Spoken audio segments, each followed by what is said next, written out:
Good evening. இப்போ நம்ம quarterly exam English பார்க்க போகிறோம். ஒரு மாடல் கொஸ்டின் பேப்பரு. அதில் பார்ட் 1 பார்த்தீங்கன்னா சினானிம்ஸ். ஃபஸ்ட்டு ஒன்று பிளேசிங், அதுக்கு ஆன்சர் பர்னிங். பிளேசிங்க்கு பர்னிங்.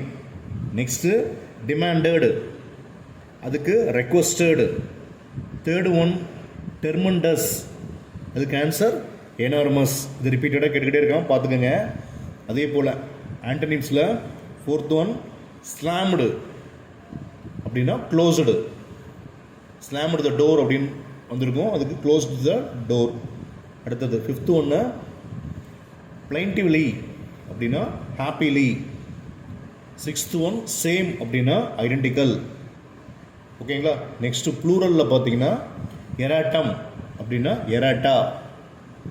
ப்ரிஃபிக்ஸ் அப்படின்னாவே நம்ம முன்னாடி அந்த லெட்டரை ஜாயின் பண்ணோம். அதில் பார்த்தீங்கன்னா நோபல், அதுக்கு இக்னோபுல், ஐஜி சேர்த்திக்கணும் முன்னாடி, இக்னோபுல்.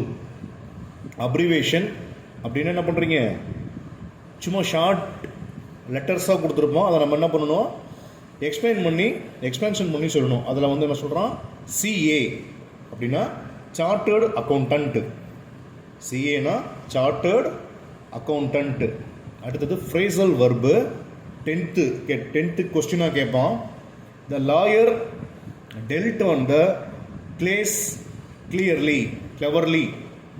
ஓகேங்களா. காம்பவுண்டு வேர்டு அப்படின்னா, காம்பவுண்டுனா என்ன பண்ணுறோம், ஒரு வார்த்தையை இன்னொரு வார்த்தையோடு சேர்த்துறோம். அதில் பார்த்தீங்கன்னா 11th நம்ம கொஸ்டின் பேப்பரில் என்ன கேட்டிருக்காங்கன்னா லேண்டுன்னு சொல்லியிருக்கானுங்க. லேண்டுனா லேண்ட்மார்க்கு. ஓகேங்களா.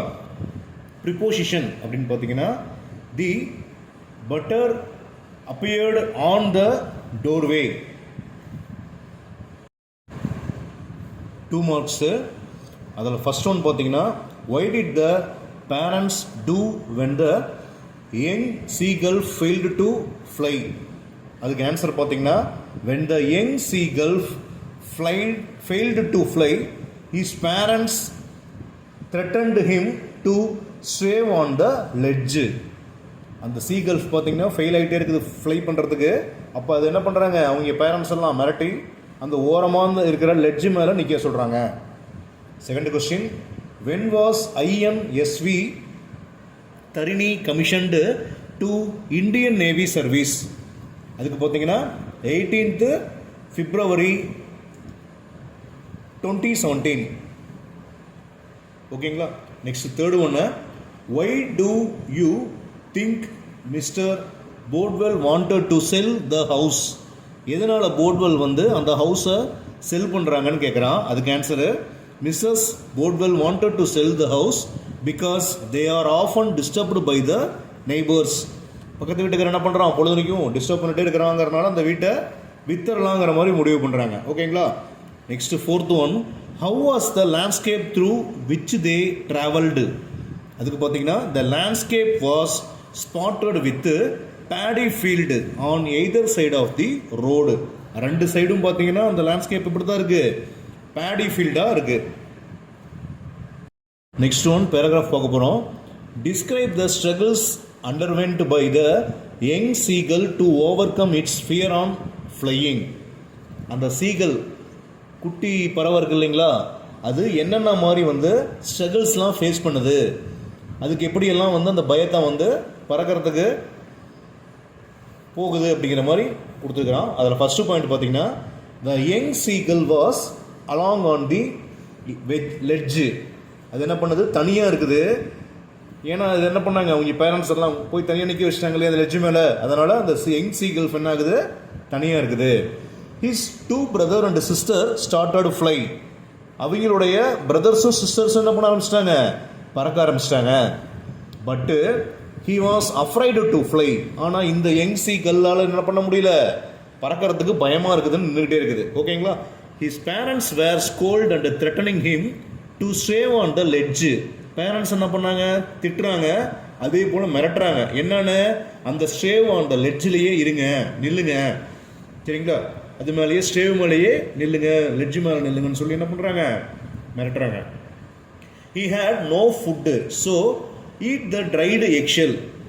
அந்த பறவைக்கு குட்டி பறவைக்கு என்னாச்சுன்னா எந்த சாப்பாடும் இல்லை, அதனால் அது வந்தது இல்லையா முட்டை ஓடு, அந்த முட்டை ஓட்டை என்ன பண்ணுதுன்னா சாப்பிட்றதுக்கு ட்ரை பண்ணுது.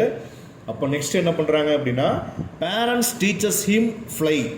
அவங்க பேரண்ட்ஸ் என்ன பண்ணுறாங்க மறுபடியும் எப்படியோ ஒன்று அந்த குட்டி பறவைக்கு கற்றுக் கொடுத்துடணும்னு ட்ரை பண்ணுறாங்க. அப்போ so mother show a piece of fish. அப்போ அம்மா என்ன பண்ணுறாங்க ஒரு குட்டி பீஸ் ஆஃப் ஃபிஷ்ஷை வந்து கொண்டு வந்து கிட்ட காமிக்கிறாங்க. அப்போ by hunger he dived at fish.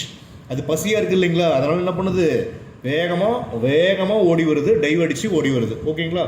Young seagull made his first flight. He was joy. He felt the wind against his feather. அப்போ என்ன ஆகுது ஆட்டோமேட்டிக்காக யங் சீகல் ஓடி வந்தது இல்லையா அந்த பீஸ் ஆஃப் ஃபிஷ்ஷை பிடிக்கிறதுக்கு. அப்போ ஆட்டோமேட்டிக்காக அதுக்கே தெரியாமல் என்ன பண்ண ஆரம்பிச்சிருச்சுன்னா பறக்க ஆரம்பிச்சிருச்சு. சரியா. அதோட ஃபெதர்லாம் பார்த்தீங்கன்னா காற்றுல ரொம்ப ஆடுது, பறக்க முடியுது அதால் அப்படிங்கிற மாதிரி சொல்கிறான். The family was flying around him happily. அப்போ அவங்க ஃபேமிலியெலாம் என்ன பண்ணுறாங்க அதை சுற்றி எல்லாமே ரவுண்ட் அடித்து பறக்கிறாங்க. They offered a dog fish for success. அவங்க அம்மாவும் அப்பாவும் என்ன பண்ணுறாங்க சரி இவன் பறந்துட்டான் அப்படிங்கிறதுனால என்ன பண்ணுறாங்க ஒரு டாக் ஃபிஷ்ஷை அவன் வெற்றிக்காக கொடுக்குறாங்க. மாரல் பார்த்தீங்கன்னா necessity is the mother of action. தேவை இருந்தால் தான் நம்ம என்ன பண்ணுவோம் கண்டிப்பாக ஏதாவது ஒரு ஆக்ஷன் பண்ணுவோம், ஏதாவது ஒரு நமக்கு தேவை இருந்தால் தான் அந்த வேலையை நம்ம செய்வோம். ஓகேங்களா.